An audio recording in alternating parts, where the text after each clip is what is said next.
जय जगन्नाथ मु दिवाकर दास आपण मानक प्रणाम कर श्रावण मास आउ किछि दिन रहिला आपण जदि ऋण दुख कष्ट पड़ी रही तो आपण को आज गोटे बड़ उपाय कहबू जहाद्वारा आपण ऋण निश्चिंत भाव में मुक्ति आपण पाइपर। तो प्रथमतः आप जानते श्रावण मास शिव को समर्पित यही मसरे आप जिते शिव पूजा करें आप मन रखि था यही श्रावण मसरे आप ऋण मुक्ति आप सका उठी स्नान पर गोटे स्तोत्र आपण पाठ करेंगे जार नाम हूँ ऋण मोचन स्तोत्र।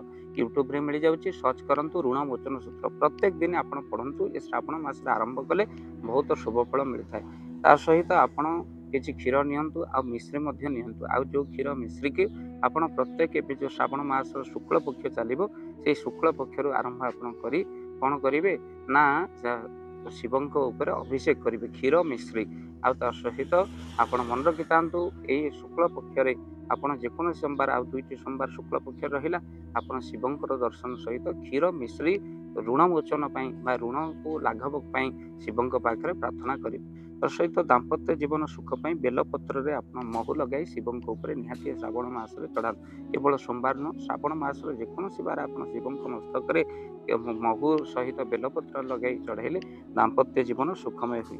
आपड़ यही श्रावण मसरे ज्योतिर्लिंग दर्शन कले बहुत शुभ फल मिले। यदि आप ज्योतिर्लिंग जापना गाँ पाख मंदिर शिव दर्शन आप निहाती भाव में करूँ। शिव मंदिर रे गोटे झाड़ू दान करी आपण जेतिकी टंका ऋण करिसंती कहंतु प्रभु मो ऋण सुझीबा दरकार आ तेणु कृपा करी आपण मोर ऋण सुझीबार सहाय हुंतु। ये प्रार्थना करी घंटी बजे आपण बासुआ कान बासुआ बलद कान वृषभ कान आपण कहि दियंतु देखिबे आपण ऋण आस्ते आस्ते सुझ जाउछ। थरे परीक्षा करी देखंतु आउ आपण मन रखि तांतु गोटे दुदुरा फल नियंतु आ से दुदुरा फल को शिव मस्तक चढ़ाई प्रार्थना करंतु हे प्रभु मो ऋण सुझी जाऊ।